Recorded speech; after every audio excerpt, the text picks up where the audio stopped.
Continuamos con nuestra serie de videos donde estamos adentrándonos poco a poco a la historia del cine mundial. En cada uno de estos videos ustedes ven que toco diferentes tópicos y estoy tratando dentro de tocar un poquito de todo de manera introductoria, empezando por lo teórico, por definiciones, por conceptos, etcétera, y llevando paso a paso las cosas que yo entiendo a mi juicio, a mi discreción y a mi criterio que deben ir antes de comenzar a hacer otras cosas, o sea, en un orden que yo entiendo que sería el lógico.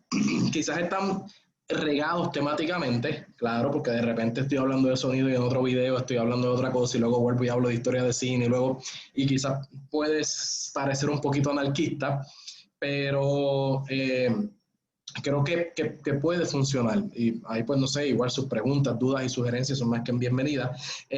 Durante los primeros y pasados videos hemos estado básicamente tocando no solo de manera introductoria todo lo que tiene que ver con producción, con cinematografía, con edición documental, y por ahí seguimos, ¿no? Sonido.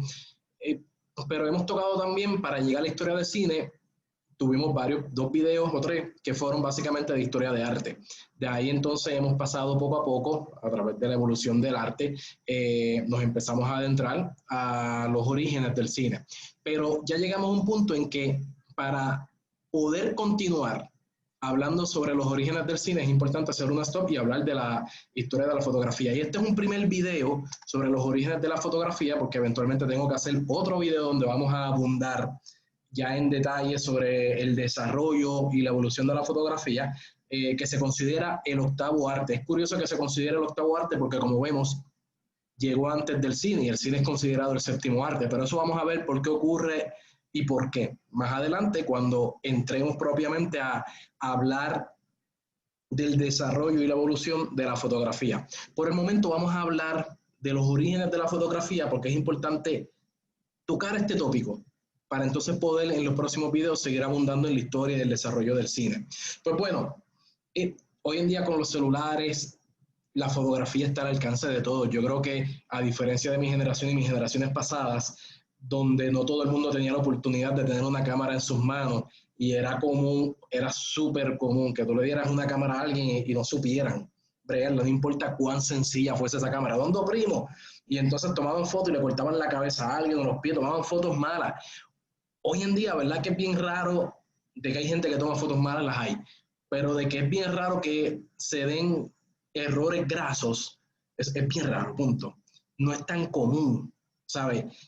Ya todo el mundo está familiarizado con las cosas básicas de la fotografía y eso es bueno porque quiere decir que de alguna manera el arte de la fotografía, por lo menos de la manera básica, de la manera más infantil, de la manera más prehistórica, está al alcance de todos. Claro, eso no quiere decir que todo el mundo pueda ser un gran fotógrafo o que todo el mundo es un gran fotógrafo o que todo el mundo tenga un ojo fotográfico. Son dos cosas diferentes. Pero ciertamente podemos ver que personas que quizás antes no tenían la oportunidad de en su vida tener una cámara y tomar fotografías y mostrarnos el mundo desde su punto de vista, gracias a la tecnología está. Y todo comienza aquí, ¿ok? Tenemos que transportarnos a 1822. ¿Ok? Estamos hablando de ya básicamente casi 200 años atrás. En el 2022 se van a cumplir 200 años de la fotografía, del invento de la fotografía.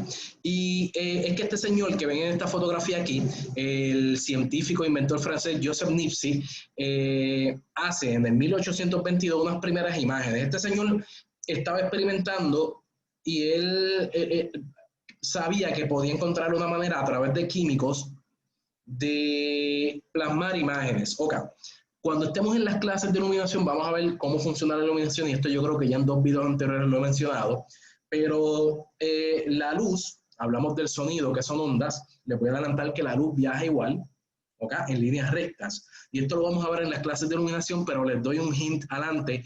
Ustedes saben que o han visto en algún momento estos fenómenos de cuando hay neblina, ¿verdad? Que se ven los rayos de luz y se ven rectos, porque la luz va recta, ¿ok? Y eso es importante porque básicamente podemos entender cómo funciona en principio la fotografía. Esos rayos de luz tocan superficies, chocan con superficies. Y este señor descubrió que él podía crear una superficie con unos componentes químicos que a la luz chocar ahí, plasmara esas imágenes, que funcionara como el ojo. para nosotros ver como seres humanos, como el lente de una cámara, la luz viaja, choca. Ahora mismo la luz choca con mi cuerpo y viaja en línea recta hasta aquí, hasta la cámara. Eso obviamente en el mundo digital funciona de otra manera, lo vamos a ver en cinematografía, pasa códigos binarios, ¿verdad? A un chip, a un sensor, y se traduce a la imagen que ustedes están viendo de mí ahora mismo. ¿Okay? Pero es una lectura básicamente de la luz, por eso nos llaman artesanos de la luz, porque nosotros trabajamos básicamente con la luz. Sé que puede parecer tonto en principio, porque hello, claro, si no hay luz se va a ver todo oscuro, pero tiene que ver con la manera en que nosotros cómo la dirigimos y la capturamos a través de ese lente, y con una cámara, con un sensor la capturamos, y entonces después podemos volver a ponerla en este momento en tu computadora a través de un video de YouTube. La cosa es que en esta prehistoria este señor pues lo busca en un componente químico, y logra empezar a hacer esas primeras experimentaciones. Y de hecho los primeros componentes químicos eran un poquito más grandes, eran una especie de placas de cristal. ¿Okay? O sea, no es como ahora que era el papel de fotografía, no, era como una especie de cristal fino, que por eso muchas de estas fotografías no han durado hasta hoy, porque a vidrio se rompía. Entonces, por ejemplo, van a ver aquí esta imagen de este caballo y esta persona, ¿verdad? Porque sus primeras imágenes eran fotografías que él tomaba de pinturas, ¿ok? Réplicas de arte, ya fuese tallado, ¿ok? De cosas talladas o cosas pintadas. Casi todo ese trabajo no existe hoy en día. Son pocas las cosas que tenemos de él, porque él, en el momento de su muerte, destruyó la mayor parte de su trabajo. O sea, muchas de las cosas que él hizo no sobrevivieron. Un poquito como la historia del cineasta Georges Méliès, que también lo vamos a hablar más adelante. Entonces, muchas de esas primeras imágenes fueron capturadas entre 1822 a 1825. La primera él la destruyó porque pues, no funcionó, y entonces volvió a realizarla por segunda vez, y era una imagen, era una fotografía de una pintura del Papa Pío VII, ¿ok? Y la segunda, que la vemos aquí, era una fotografía de un caballero con un caballo, o sea, una pintura. Claro, tenemos que transportarnos a la época, y como es un proceso químico, se tarda. O sea, esto no eran fotografías instantáneas, esto eran fotografías que tomaban horas. Por eso no podía todavía fotografiar seres humanos. ¿Ok? No iba a funcionar. Él tenía que tomar objetos, cosas que no se movieran, porque él tenía que dejar la cámara por horas para que el componente químico en la cámara, pues en la placa, pues entonces retratara la imagen. Claro, esto se fue perfeccionando, y luego, eventualmente, él va a poder hacer lo que se considera la primera imagen oficial, ¿verdad? Porque como esos fueron de pinturas, pues se tienden a descartar, y esta fue la primera fotografía de paisaje. Es esta que ven aquí, toda granosa, ¿ok? Él utiliza el concepto de la cámara oscura, que lo vimos en el video pasado, en el primer video de historia de cine, en los orígenes, para tomar la primera imagen oficial, ¿ok? De básicamente su vivienda en 1826. La foto se tomó desde esta ventana que ven aquí en círculo, en el segundo piso de su residencia en Francia. Esta era básicamente lo que él veía desde ahí, ¿ok? El paisaje, podemos decir, ¿no? Que él tenía. Ahora, más adelante, en 1829, él conoce y colabora con el pintor Louis Daguerre. ¿Okay? Este señor se asocia con él, tenía un capital, también era un inventor, y empiezan a trabajar en conjunto, y Daguerre hace aportaciones importantes porque empieza a perfeccionar la técnica, porque la fotografía fuese más nítida, no tan granosa, que las fotografías fuesen más nítidas, también un poquito más rápidas, no fuesen horas, sino que duraban media hora, 40 minutos, ¿okay? Y eso lo va a empezar a bajar eventualmente. Entonces, Nipsey fallece en el proceso. Okay, así que Daguerre se mantiene trabajando en ello después de la muerte de Nipsey en 1833, y básicamente se apodera del invento. Para este tiempo pues no existía la fotografía, no existe ese concepto, así que en vez de llamarse fotografía o cámara fotográfica, el caballero Daguerre, muy humilde, le pone a la cámara por nombre daguerrotipo. ¿Okay?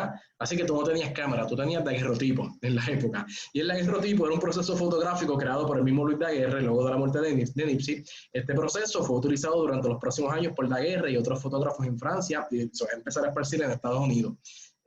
La fotografía que él utilizó para promover su invento es esta que está de aquí, que se considera la primera fotografía de con un ser humano. Porque esto es una calle en París, ¿ok?